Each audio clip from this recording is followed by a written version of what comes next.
சங்கீதம் 17. கர்த்தாவே, நியாயத்தை கேட்டருளும், என் கூப்பிடுதலை கவனியும். கபடமில்லாத உதடுகளினின்று பிறக்கும் என் விண்ணப்பத்திற்குச் செவிகொடும். உம்முடைய சந்நிதியிலிருந்து என் நியாயம் வெளிப்படுவதாக. உம்முடைய கண்கள் நியாயமானவைகளை நோக்குவதாக. நீர் என் இருதயத்தை பரிசோதித்து, இராக்காலத்தில் அதை விசாரித்து, என்னை புடமிட்டு பார்த்தும் ஒன்றும் காணாதிருக்கிறீர். என் வாய் மீறாதபடிக்கு தீர்மானம் பண்ணினேன். மனுஷரின் செய்கைகளைக் குறித்து நான் உம்முடைய உதடுகளின் வாக்கினாலே துஷ்டனுடைய பாதைகளுக்கு விலக்கமாய் என்னை காத்துக் கொள்ளுகிறேன். என் காலடிகள் வழுவாதபடிக்கு என் நடைகளை உமது வழிகளில் ஸ்திரப்படுத்தும். தேவனே, நான் உம்மை நோக்கி கெஞ்சுகிறேன், எனக்குச் செவி கொடுக்கிறீர்.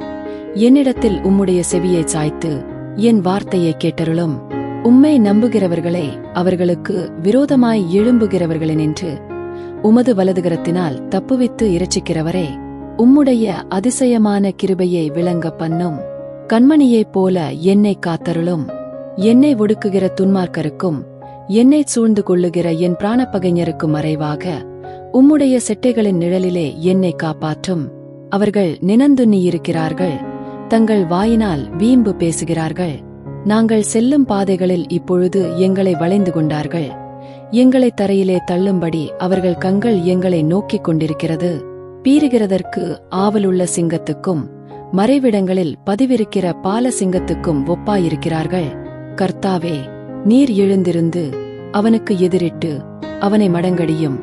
கர்த்தாவே, என் ஆத்துமாவை துன்மார்க்கனுடைய கைக்கு உம்முடைய பட்டயத்தினால் தப்புவியும். மனுஷருடைய கைக்கும் இம்மையில் தங்கள் பங்கை பெற்றிருக்கிற உலக மக்களின் கைக்கும் உம்முடைய கரத்தினால் என்னை தப்புவியும். அவர்கள் வயிற்றை உமது திரவியத்தினால் நிரப்புகிறீர். அவர்கள் புத்திரபாக்கியத்தினால் திருப்தியடைந்து தங்களுக்கு மீதியான பொருளை தங்கள் குழந்தைகளுக்கு வைக்கிறார்கள். நானோ நீதியில் உம்முடைய முகத்தை தரிசிப்பேன். நான் விழிக்கும்போது உமது சாயலால் திருப்தியாவேன்.